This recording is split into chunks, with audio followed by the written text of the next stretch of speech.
नमस्कार मित्रांनो, शुभ विवाह या मालिकेच्या आजच्या भागामध्ये आज आपण बघणार आहोत. आकाश हा फार रडत असतो आणि तो आत्याच्या मिठीमध्ये आत्याला म्हणत असतो की आत्या माझी भूमी कधी येईल ग. आता आकाश हा फक्त आणि फक्त भूमीची काळजी करत असतो. तेव्हा रागिनी त्याला म्हणत असते की तू असा रडू नको, आता तू आता पहिल्यापेक्षा शहाणा बाळ झालाय ना, आता रडू नको बरं तू. रागिनी विचारते की परंतु भूमीला आणलं कोणी इथे. तेव्हा मिस्टर भानुशाली तिथे येतात आणि म्हणतात की मी आणलं. तेव्हा रागिनी म्हणते की तुम्हाला मिळाली कुठं भूमी. तेव्हा मिस्टर भानुशाली म्हणत असतात की पाठीमागे किनाऱ्यावरती पडलेली होती आणि म्हणूनच मी तिथून तिला हॉस्पिटलमध्ये घेऊन आलो. तेव्हा आकाशला भानुशालींचे खूप उपकार वाटतात. तेव्हा तो त्यांना म्हणत असतो की खरंच तुमचे खूप उपकार झालेत, थँक्यू सो मच. तेव्हा मिस्टर भानुशाली म्हणत असतात की नाही हो मिस्टर आकाश, तुमच्यावरती एवढा मोठा प्रसंग उडवला होता तरी देखील तुम्ही जिवंत आहात हे बघूनच मला फार आनंद होतोय. तेव्हा आकाश म्हणत असतो की मी तर ठीक आहे, मी तर बरा देखील झालोय, परंतु जी माझं पास्ट फ्युचर प्रेझेंट सर्व काही होती ती भूमी मात्र.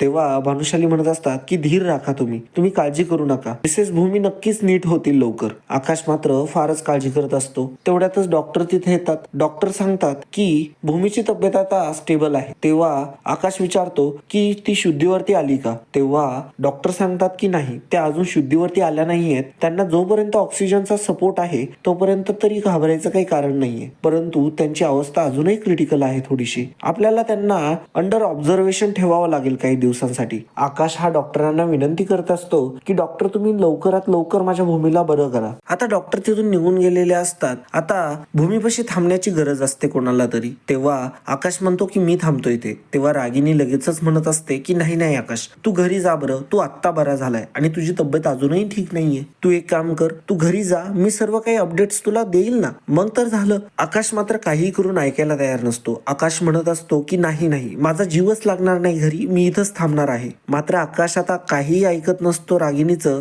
रागिनी त्याला खूप विनंती करत असते, परंतु आता मिस्टर भानुशाली म्हणतात मी थांबतो इथे, तुम्ही जा सर्वजण घरी, मी इथे थांबतो. तेव्हा रागिनी म्हणते ऍडव्होकेट भानुशाली, तुमचे खरंच खूप उपकार आहेत आमच्यावर. अहो घरातली एवढी सगळी माणसं असताना तुम्ही का थांबता इथे. तुम्ही नका थांबू, आम्ही नक्की थांबू कोणीतरी याच्यातलं. तुमचे तर फार फार उपकार आहेत आमच्यावरती, मी कधीही विसरणार नाही. आता रागिनी हे मुद्दामच नाटकं करत असते, कारण की भूमीला एकट्यात गाठून आता भूमीचा कार्यक्रम ही रागिनी करणार असते. आता आई देखील आकाशला म्हणत असतात की आकाश बाळा तू आता घरी जा. आता भूमीचे वडील देखील म्हणतात. आता आकाशला हे ऐकावंच लागतं आणि आकाश आणि ते घरातले सर्वजण आता घरी जाण्यासाठी निघतात. ऍडव्होकेट म्हणत असतात की मला आता इथं हॉस्पिटलमध्ये तर थांबता येणार नाही, परंतु मी आजूबाजूलाच कुठेतरी थांबतो, म्हणजे घातपात होण्याची शक्यता नाही. आता रागिनी एकटीच थांबलेली असते आणि रागिनी खूपच रागाने आता आकाश आणि सर्वजण घरी आलेले असतात. ते घरातली सर्वजण तयारी करत असतात. आता आकाश मात्र खूप बेचैन असतो. आकाश आजीकडे येतो आणि आजीला म्हणतो की मला भूमीसाठी प्रार्थना करायची आहे देवीला. तेव्हा आजी देखील सांगते की तू प्रार्थना कर. आता आकाश देवीकडे येतो आणि देवीला म्हणत असतो की माझ्या भूमीला लवकर बरं कर. माझ्याकडे आई वडील नाहीये, परंतु भूमी आहे माझी. जेवढं प्रेम माझं तुझ्यावरती आहे देवी, तेवढंच प्रेम माझं भूमीवरती देखील आहे. तू मला माझ्या भूमीला पुन्हा माझ्या जीवनात आणून दे ना. अशी प्रार्थना आकाश आता देवीकडे करत असतो. आता इकडे दुसरीकडे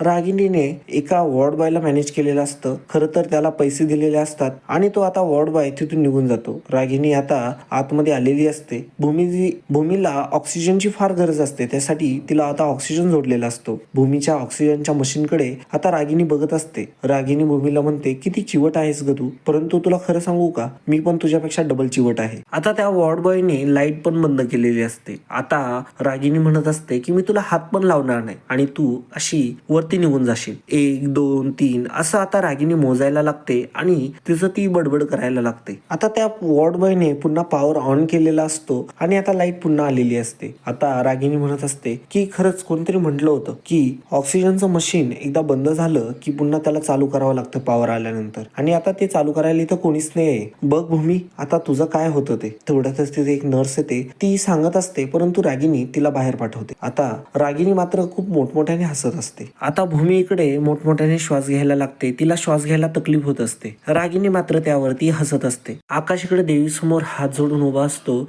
आणि त्याला भूमी दिसत असते आणि भूमी म्हणत असते की आकाश मला वाचव, तुझी गरज आहे. आणि आकाश आता देवीला हात जोडून उभा असतो. सर्व दिवे विझायला लागतात. आकाश फार घाबरलेला असतो. आकाशला आता भीती वाटायला लागते. इकडे रागिनी भूमीचे शेवटचे क्षण मोजत असते. आकाश मात्र बाहेर येतो आणि गाडी बघतो तर गाडी नसते आणि मग तो पळत पळतच हॉस्पिटलच्या दिशेने निघालेला असतो. तो लोकांच्या गाड्यांना हात करत असतो परंतु कोणीही गाडी थांबवत नसतं. भूमीकडे मात्र आता फारच कमी वेळ राहिलेला असतो आणि आकाश मात्र रस्त्याने येत असतो. तो अजूनही पोहोचलेला नसतो आणि आता भूमी काही शेवटचे क्षणांसाठी जिवंत राहणार असते आणि ते आता शेवट काही श्वास मोजत असते. आणि मित्रांनो, आजचा एपिसोड इथे संपतो. पुढील भागामध्ये आपल्याला बघायला मिळणार आहे आता आकाशने देवी आई पुढे पुन्हा हात जोडलेले असतात आणि आकाश म्हणत असतो की देवी आई काहीही कर परंतु माझ्या भूमीला मला पुन्हा दे. आणि आता मानसीचा आकाशला फोन आलेला असतो. मानसी आकाशला म्हणत असते की भूमिताईला आता शुद्ध आलीये. आकाश फार खुश झालेला असतो आणि आकाश पळत पळतच हॉस्पिटलमध्ये आलेला असतो. भूमी आरशासमोर उभी राहून तिच्या पट्ट्यांवरती, तिच्या जखमेवरती ती पट्ट्या बघत असते. आकाश म्हणत असतो की मला माहिती होतं भूमी, तू माझ्यासाठी पुन्हा येशील. आणि तो आता भूमीला मिठी मार. आता भूमी आकाशवरती चिडते आणि म्हणते लांब हो, दूर राहा माझ्यापासून. एका अनोळखी मुलीला मिठी मारण्याची हिंमत कशी झाली तुझी? तर मित्रांनो, आता भूमीला काही आठवत नसतं मागे काय झालंय ते. तर आता मालिकेत पुढे जबरदस्त ट्विस्ट येणार आहे. तर मित्रांनो, हा एपिसोड तुम्हाला कसा वाटला कमेंटद्वारे नक्की कळवा.